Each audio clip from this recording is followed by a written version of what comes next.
Bonsoir à toutes et à tous, je suis Fabrice Gzil, je suis professeur associé à Paris-Saclay et co-directeur de l'Espace Éthique Île-de-France. On est très heureux de vous accueillir ce soir pour cette soirée d'exercice démocratique. À mes côtés, Thomas Sagnier, qui est président de France Asso Île-de-France et qui va prendre la parole en premier. Merci beaucoup. Juste quelques mots pour vous dire le plaisir que nous avons à organiser ce travail ensemble, des professionnels et des usagers. Quelques éléments de contexte. D'abord, à la demande de la Première ministre, il s'est tenu une convention citoyenne qui a permis une prise de conscience, des réflexions et une éducation partagée des citoyens français. Il y a une évaluation de la loi en vigueur sur la fin de vie. Il y a eu des groupes de travail professionnels et parlementaires, et puis il y avait cette perspective du projet de loi dont vous avez vu une annonce aujourd'hui dans la presse qui serait discutée début 2024 sur une potentielle légalisation d'une aide médicale à mourir qui donc sera discutée à la rentrée prochaine. C'est dans ce cadre que France Asso Santé Île-de-France et l'espace de réflexion éthique d'Île-de-France que je remercie infiniment pour son engagement à nos côtés. Je tiens à remercier aussi particulièrement l'équipe de France Asso Santé, Dominique Séchet et Daniel Lecomte pour le bureau de France Asso Santé, et Julie Giraud et Solène Morin pour ce travail. Ils ont décidé ensemble, l'Espace Éthique et France Asso Santé, d'organiser une soirée à destination des usagers et des professionnels pour contribuer au débat sur cette thématique. Quelques mots de présentation de France Asso Santé que vous connaissez peut-être pas.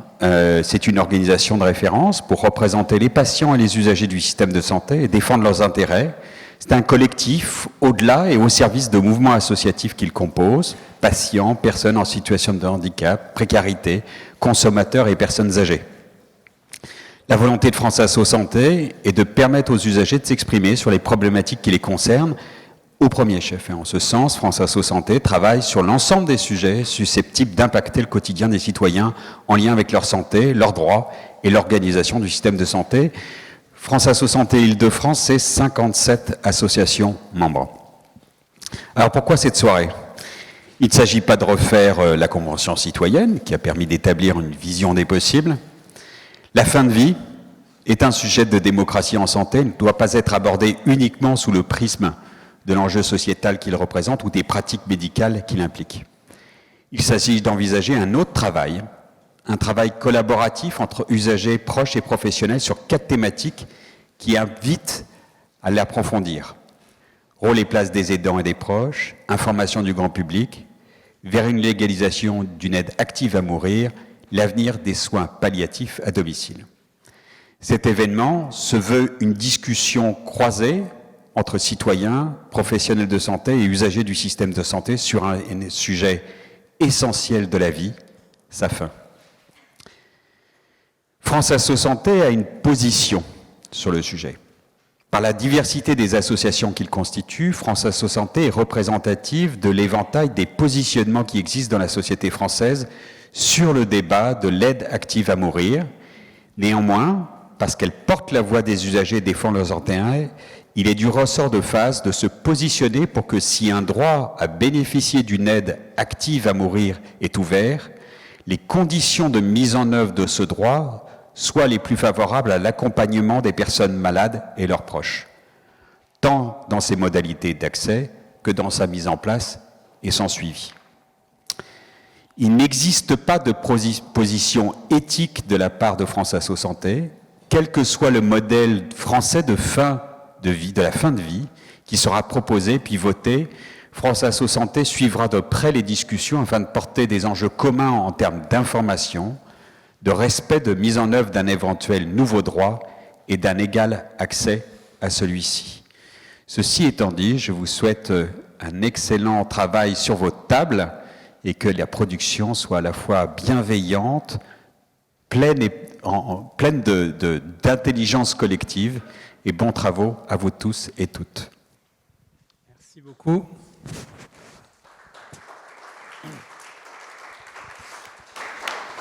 Alors, pour celles et ceux d'entre vous qui ne connaîtraient pas l'Espace Éthique Île-de-France, nous sommes à la fois un lieu de formation, de recherche et de débat sur l'ensemble des questions d'éthique dans le champ de la santé. On s'est beaucoup investi, toute l'équipe, elle est présente et je voudrais la remercier ce soir. Toute l'équipe s'est beaucoup investie dans ce débat sur la fin de la vie.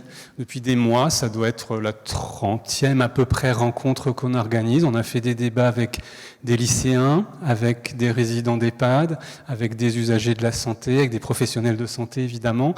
On est très heureux ce soir que vous soyez là d'âges très divers, de statuts très divers, pour cet exercice démocratique. À vrai dire, en la positionnant aujourd'hui, on pensait qu'il y aurait déjà un projet de loi sur la table et on avait peur d'arriver un peu après la bataille.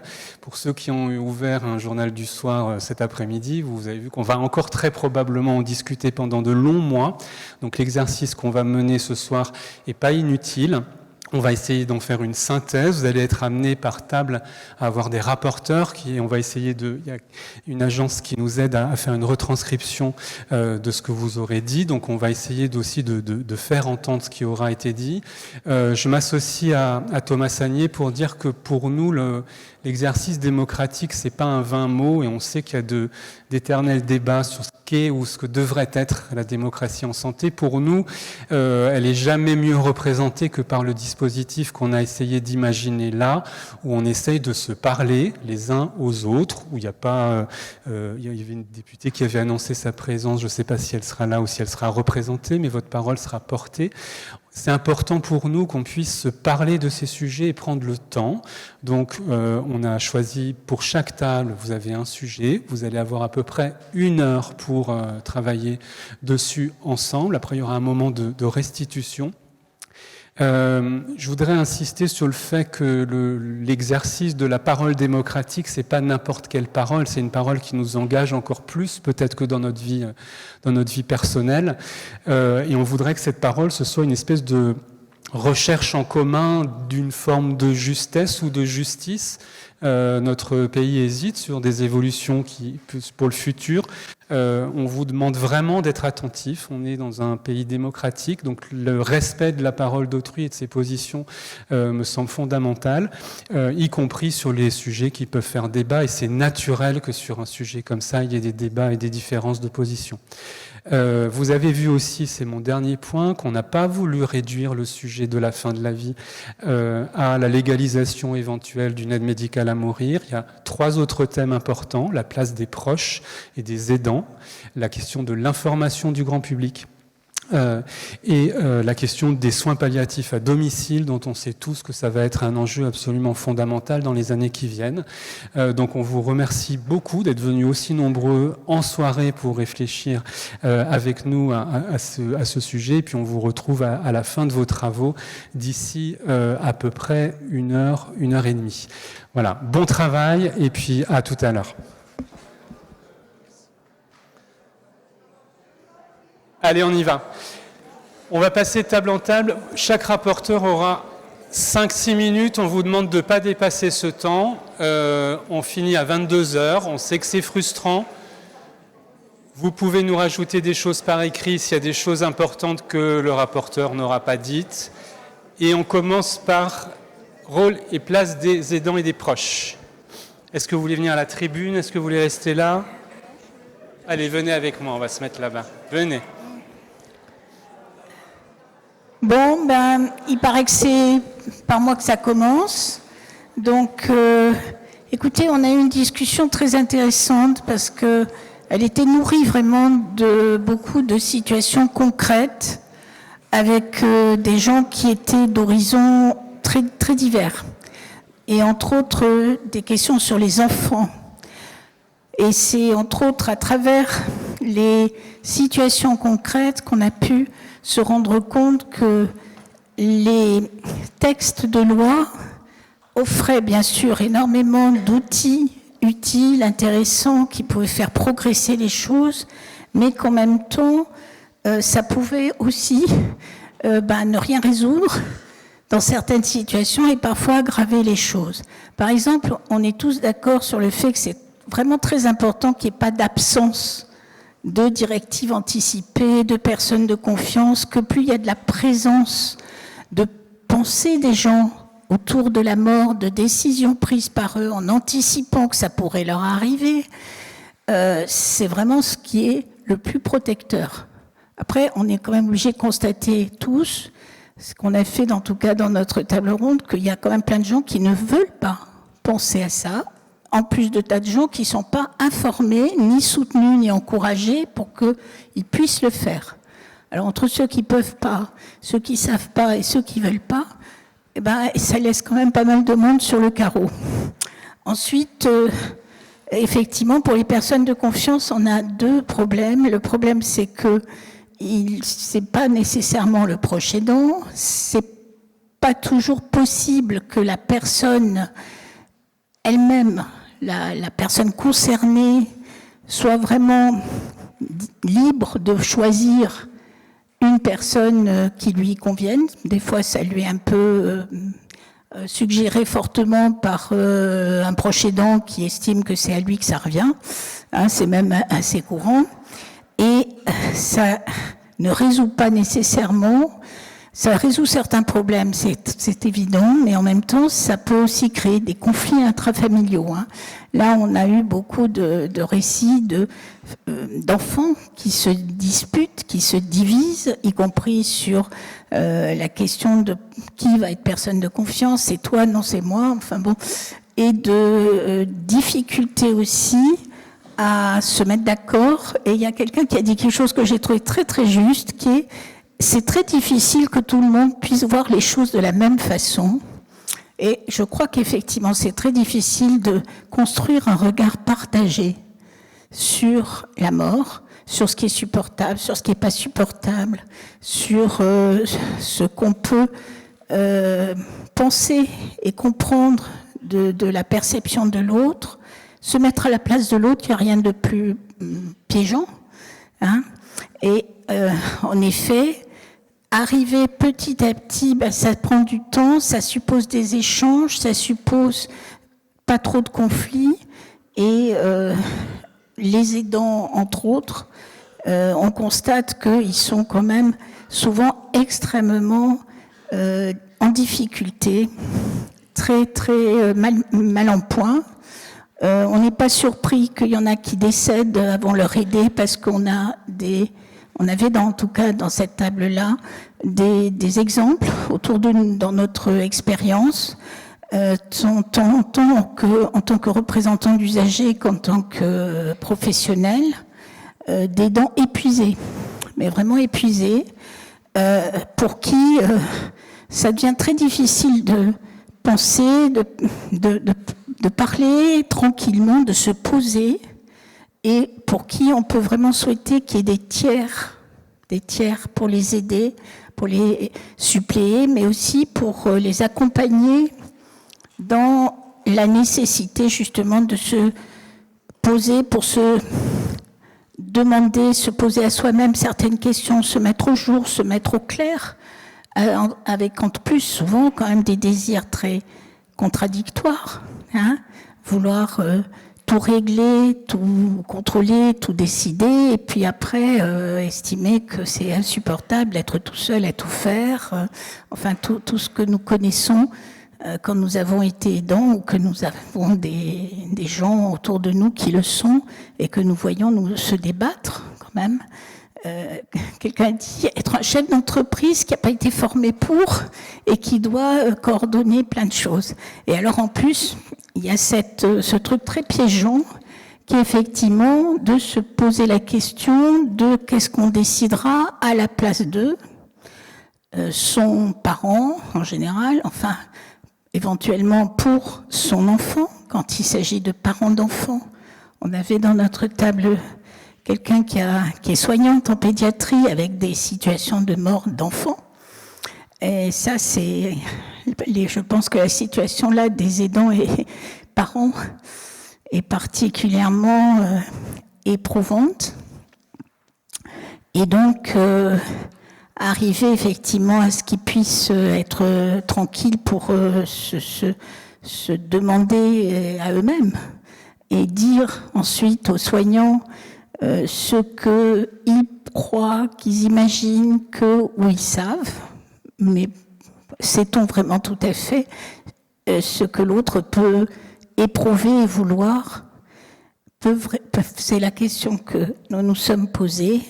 Et enfin, nous nous sommes dit que oui, il faudrait vraiment des professionnels extérieurs, comme il y a des équipes mobiles pour la psychiatrie, les palliatifs, etc. On s'est dit qu'il faudrait des équipes mobiles pour les aidants et pour les situations de ce type où on a justement des aidants en très grande difficulté qui doivent prendre des décisions très compliquées.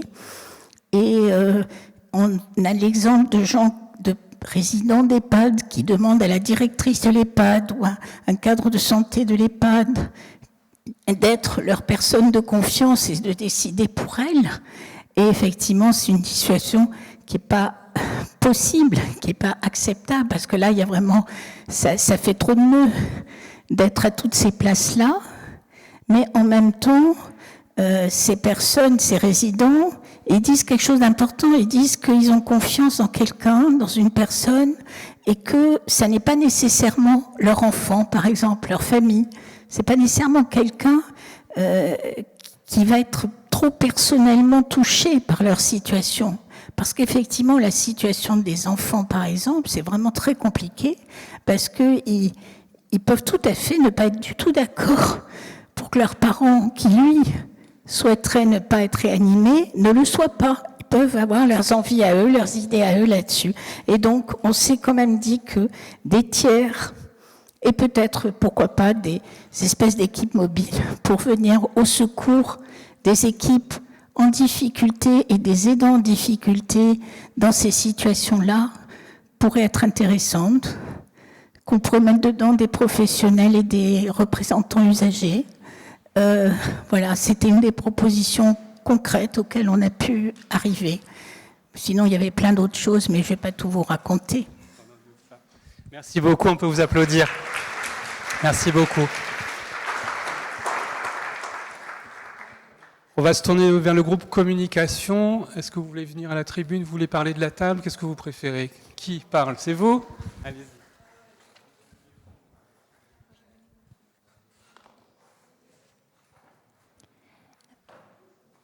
Bonsoir.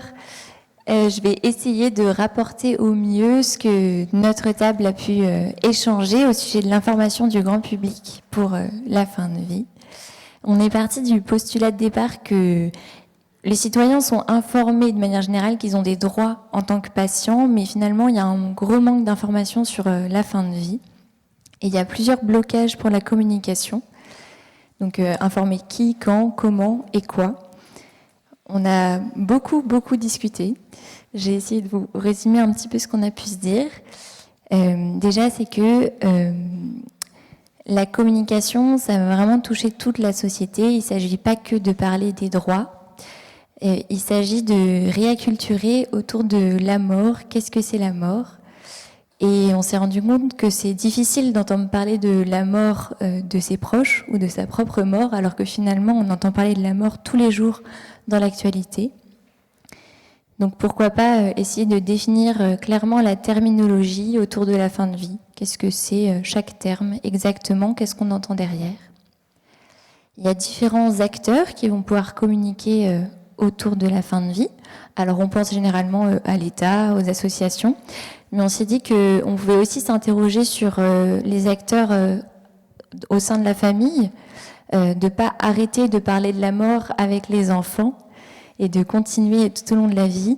Également l'intergénérationnel, mais en prenant bien en compte finalement que chaque acteur qui va pouvoir en parler a sa propre fragilité. Et même si on parle des professionnels de santé, il y a des mécanismes de défense et parfois aussi au niveau de la formation, des choses qui peuvent faire que cette communication est encore à travailler.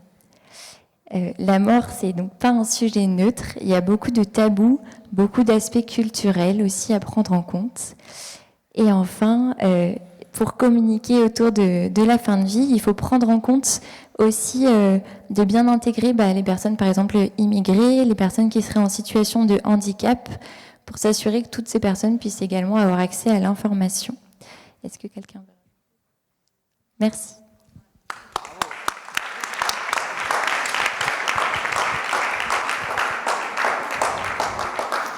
Merci beaucoup et pour la prouesse d'avoir synthétisé de manière aussi succincte des débats que j'ai partiellement suivis et qui étaient effectivement très riches. On a 2 tables sur l'aide à mourir. On va commencer par vous, qui est rapporteur.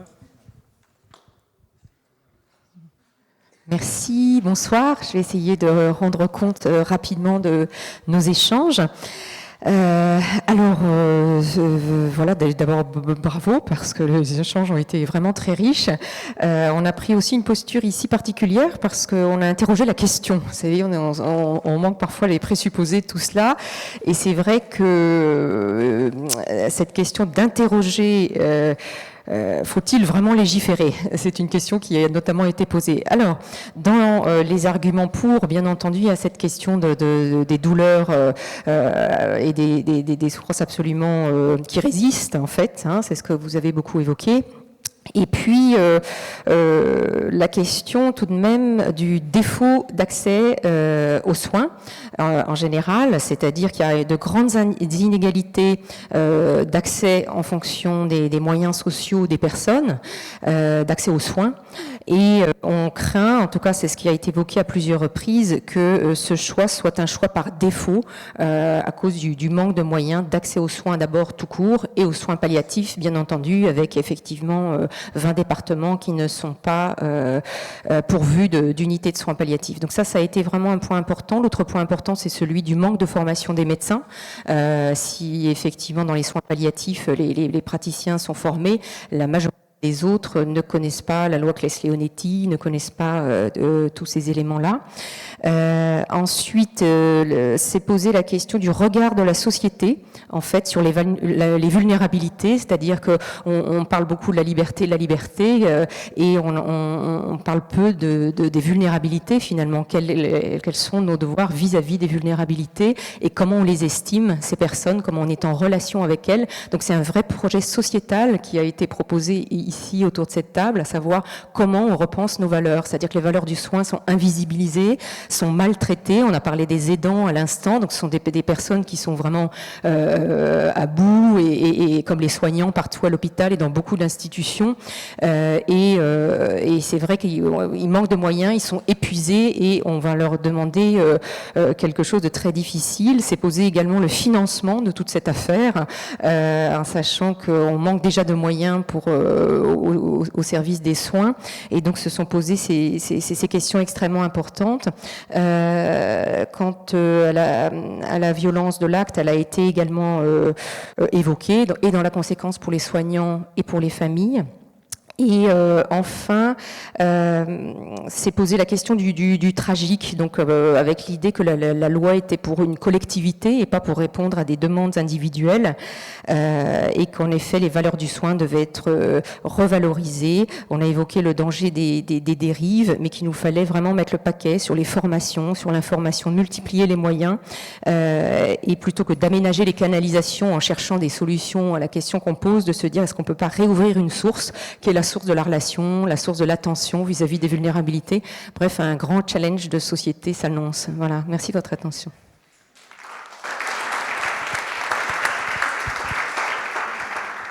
Merci beaucoup. Il y a une deuxième table qui a planché sur le même sujet, qui est rapporteur. C'est vous, madame? Vous voulez venir devant, comme vous voulez. Oui, donc moi aussi j'ai la lourde tâche de synthétiser nos débats. Alors je veux dire qu'on l'a pas pris tout à fait de la même manière. Nous on a plutôt insisté sur le discernement et le choix individuel. Donc notre sujet est vers une légalisation d'une aide active à mourir.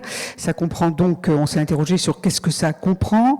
L'euthanasie, sachant qu'on avait plusieurs soignants ou personnes qui ont travaillé dans des structures de soins et qui nous ont bien dit que cette question de l'euthanasie ou de l'aide à mourir, elle existe en fait depuis longtemps. Elle se pratique aujourd'hui, et que ce qui est différent là, c'est qu'on parle de l'aide active à mourir, et de l'aide active à mourir comme un droit fondamental d'avoir droit au suicide assisté. On a rappelé aussi dans la table ronde quelques éléments de contexte. D'abord dire que ça existe dans beaucoup de pays, donc on a plusieurs sources de pays différents où on pourrait prendre des enseignements. On a dit aussi dans le contexte, et je rejoins la vulnérabilité là que vous avez exprimée, c'est que la question se pose parce qu'on a effectivement la chance d'avoir une médecine qui est performante, on vit longtemps, on arrive à maintenir en vie des patients qui seraient sans doute morts de maladie il y a plusieurs années. Donc se pose cette question de l'aide active à mourir. On a signalé aussi que dans la Convention citoyenne, on a été surpris parce que c'est un débat qui finalement existe dans la société, mais dans la Convention citoyenne, à la question posée, 22% ont répondu qu'ils étaient d'accord pour un droit universel à mourir, au suicide assisté. Et une personne avait assisté aussi dans notre groupe à un séminaire, à une réflexion, et où la plupart, il y avait plutôt consensus sur l'idée que, oui, dans notre société, ça serait bien d'envisager une aide active à mourir. On s'est ensuite posé la question du pour qui. Donc, on a mentionné plusieurs types de personnes. On a parlé des enfants, avec la difficulté d'enfants ou de nourrissons qui ont des maladies extrêmement graves, des personnes âgées, plus ou moins conscientes, des personnes atteintes d'une maladie grave, mortelle, entraînant surtout énormément de souffrance, et aussi une autre catégorie de personnes qui sont des personnes qui sont en possession de leurs moyens, mais qui, pour différentes raisons, pourraient avoir envie de mourir à un moment donné de leur vie, ce qu'on a même qualifié de suicide de convenance, entre guillemets, bien évidemment. Et donc là est venue la question de l'anticipation. Quand est-ce que je décide, moi, personne humaine, que finalement j'ai envie de mourir? Alors pourquoi? Donc là, on a eu tout un débat. Pourquoi? Est-ce que c'est plutôt de la souffrance physique ou de la souffrance psychique? Et donc finalement, dans le pourquoi, quels sont les critères médicaux qui pourraient encadrer ce suicide assisté? Sur le comment, on a beaucoup insisté sur le fait que, et ça rejoint ce que dit l'autre groupe, je crois qu'il faut un accompagnement très fort, avec la question éventuelle des moyens pour cet accompagnement, sachant qu'on a beaucoup de problèmes déjà avec le système de soins d'aujourd'hui. Dans cet accompagnement, on a envisagé les soignants, mais aussi des associations avec la formation, ou peut-être d'autres personnes qui pourraient faire cet accompagnement, toujours plutôt dans le comment et dans le par qui va se produire cette aide active à mourir. Est-ce que c'est la personne elle-même qui a accès à un moyen de se suicider ou, c'était plutôt l'avis du groupe, un soignant? Et dans ce cas-là, c'est posé la question assez forte. Vous avez parlé de violence de l'acte, de quel effet sur les soignants de passer d'une vocation où on est là pour guérir les personnes à un monde où on est là pour les aider à mourir. Et enfin, on s'est interrogé sur le quand. Et donc on a dit que là il faut du délai. C'est pas. On a évoqué dans notre groupe le cas de l'adolescent qui aurait un chagrin d'amour et qui voudrait mourir tout de suite, tout en l'écartant bien sûr, en disant donc qu'il faut de l'accompagnement et de se donner du temps pour avoir ce qu'on a qualifié de projet de fin de vie ou de projet de mort, mais dans toute sa dignité, avec également la question du droit de retrait, c'est-à-dire qu'on peut avoir envie de mourir à un moment donné, et puis il faut qu'on puisse dire ah ben non finalement j'ai changé d'avis et je ne le souhaite plus. Merci beaucoup. Merci beaucoup. Avant de passer la parole aux deux dernières tables sur le dernier sujet, vous avez sur les tables disposé de la documentation du Centre national des soins palliatifs et de la fin de vie, de France Asso Santé, de l'Espace Éthique Île-de-France. C'est pour vous, on les a. Donc servez-vous, n'hésitez pas, on sera heureux s'il ne reste plus rien. Il y a des choses diverses et variées d'informations, de débats. N'hésitez pas à les emporter en partant. Alors, la dernière thématique, elle porte sur un sujet qui va être important dans les années qui viennent, qui sont le développement des soins palliatifs à domicile. On sait que c'est un sujet sur lequel le gouvernement travaille. Et il y a deux groupes qui ont planché dessus. Qu'est-ce qui rapporte? C'est vous?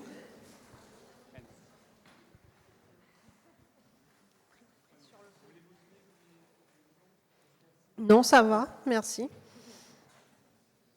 Donc sur la thématique l'avenir des soins palliatifs à domicile, la tablée a très rapidement soulevé la différence entre le souhait de la fin de vie à domicile ou alors le souhait de mourir à domicile. Dans un contexte économique difficile, je reprends. Donc la tablée, elle a très vite soulevé la différence entre entre le souhait d'une fin de vie à domicile et le souhait de mourir à domicile. Le tout dans un contexte économique, ça a été rapidement souligné, où on se demande si c'est encore vraiment un choix entre celui de pouvoir mourir à domicile ou alors d'avoir le choix aussi de mourir sur un brancard aux urgences. Que dans ce cas-là, on s'est demandé si la demande d'euthanasie qui traverse notre société, en tout cas qui est dans le débat public, n'est pas animée par la peur de cette situation de décéder aux urgences. Il y a plusieurs mots qui ont rythmé les conversations, qui sont la temporalité, la culture, l'attitude, la formation et l'espace de parole. La temporalité de quand se poser la question de cette fin de vie et de tout ce que l'on veut autour. La temporalité de la question à se poser en termes d'investissement collectif, c'est-à-dire au niveau de la famille et des aidants, de comment construire, s'approprier collectivement. Il y a eu l'expression de faire le job, tous, que ce soit la personne mourante, et avec aussi la famille. La temporalité de la construction des décisions, avec, on a souligné le fait que des fois, on pouvait changer d'avis en cours de route, et qu'il y avait aussi des situations qui s'imposent, qu'une temporalité de fin de vie en gériatrie n'est peut-être pas la même chose que la temporalité d'une fin de vie avec une insuffisance cardiaque, qu'il y a des situations qui s'imposent aussi de leur caractère tragique, comme les enfants ou des parents jeunes, par exemple. On s'est beaucoup interrogé sur l'attitude de notre société, où individuellement, on peut parfois projeter la fin du voyage, où est-ce que l'on veut décéder, comment, mais par contre, on a du mal à se projeter de comment on va faire ce voyage jusqu'à cette destination finale. Et c'est bien dit qu'on ne veut pas se poser la question et que plus on s'approche de ça, en général, les gens ont plutôt tendance à avoir envie d'escamoter la question. Interrogation sur le savoir collectif autour de la mort. Avant, on pouvait décéder plus facilement à domicile. Aujourd'hui, c'est comme si on n'acceptait plus. Comme si notre médecine nous avait invisibilisé cette mort. Interrogation du coup sur nos représentations. La représentation trop courante que la mort, c'est comme si on éteignait la lumière, alors qu'en fait, ce n'est pas ça.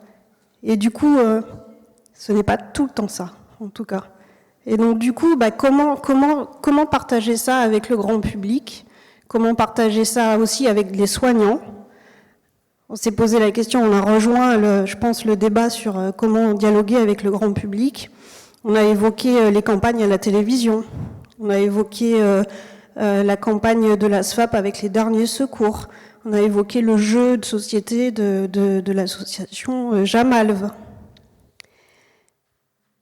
Et enfin, former les professionnels.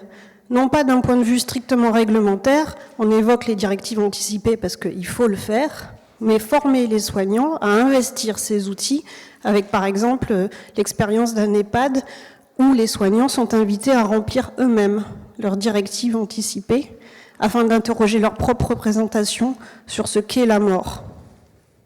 La nécessité de former les soignants tout azimut et les paramédicaux autour du savoir-faire technique autour de la mort. La nécessité, à défaut de former, de développer les partenariats entre ceux qui savent, qui peuvent aller à domicile, et ceux qui sont autour.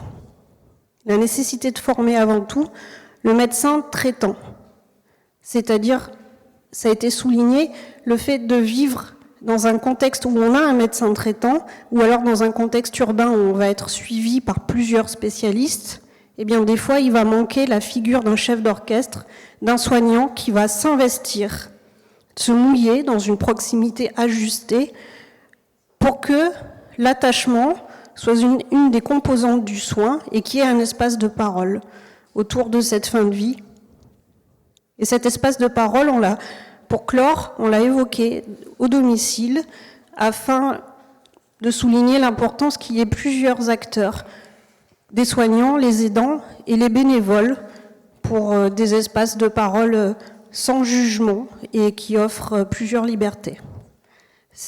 Voilà.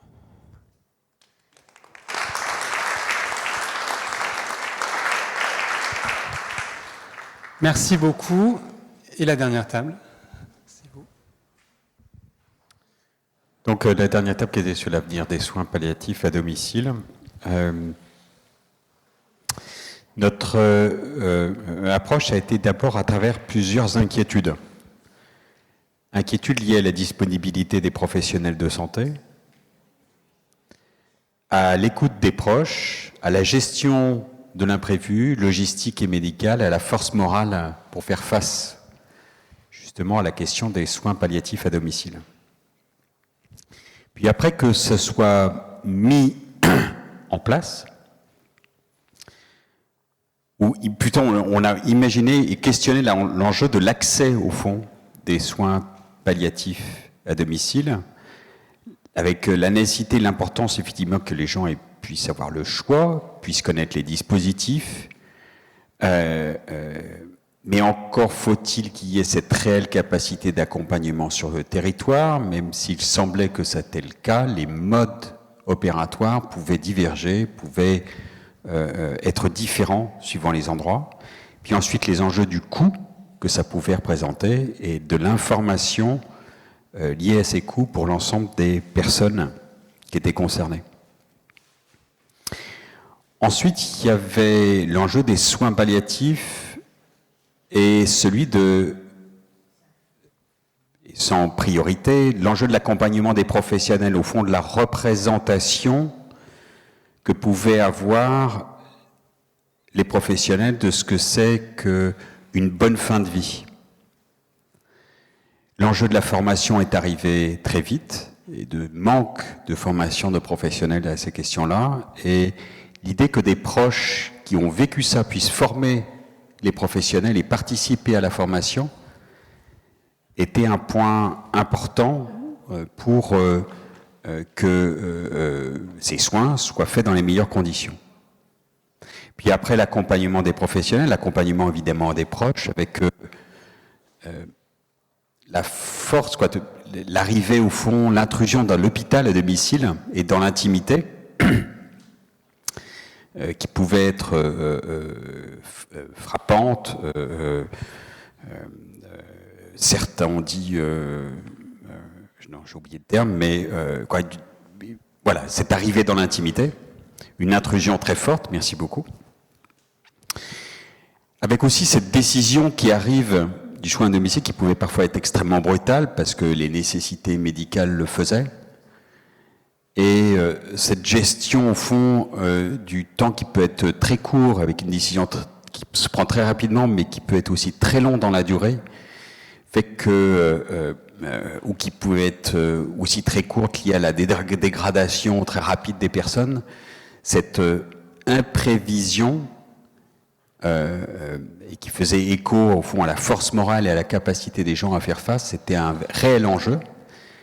Et là aussi, l'idée d'avoir des groupes de pairs qui puissent soutenir, au fond, les personnes qui accompagnent, était comme non pas une solution, mais une approche intéressante pour soutenir. Parce que des questions qui est abordée très souvent, c'est au fond la gestion médicale de l'imprévu, la gestion de l'imprévu de manière générale, médicale. Et on s'est posé la question si aujourd'hui les nouvelles technologies pouvaient répondre au fond à ces inquiétudes liées à la prévision des personnes dont l'état de santé peut immédiatement se dégrader, avec l'idée de pouvoir avoir accès à une astreinte 24 heures sur 24, qui là aussi dans le principe était mis en place, mais pas toujours, pas tout le temps.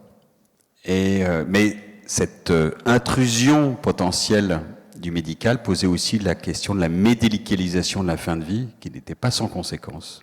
Mais il reste que avoir une réponse 24 heures sur 24 de professionnels pouvait constituer comme un soutien essentiel quand ce type de démarche était mise en place.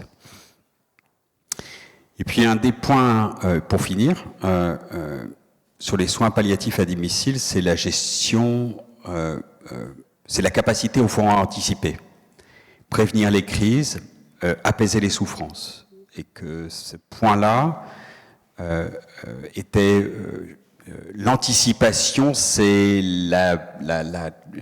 pour reprendre et tenter de reprendre vos mots, c'est la clé de voûte fondamentalement des soins palliatifs à domicile. Il n'y a pas d'urgence, il ne devrait pas y avoir d'urgence en soins palliatifs. Ce qui a revenu à interroger, à travailler la question au fond, de ce que souhaitent les personnes et de faire la boucle avec le panorama, avec les discussions législatives en cours sur l'aide active à mourir, qui, au fond, n'est pas forcément une réponse à cette anticipation, mais en tout cas permet réellement de placer les personnes au premier plan quant à leur décision liée à la fin de vie à domicile. Est-ce que ça va ?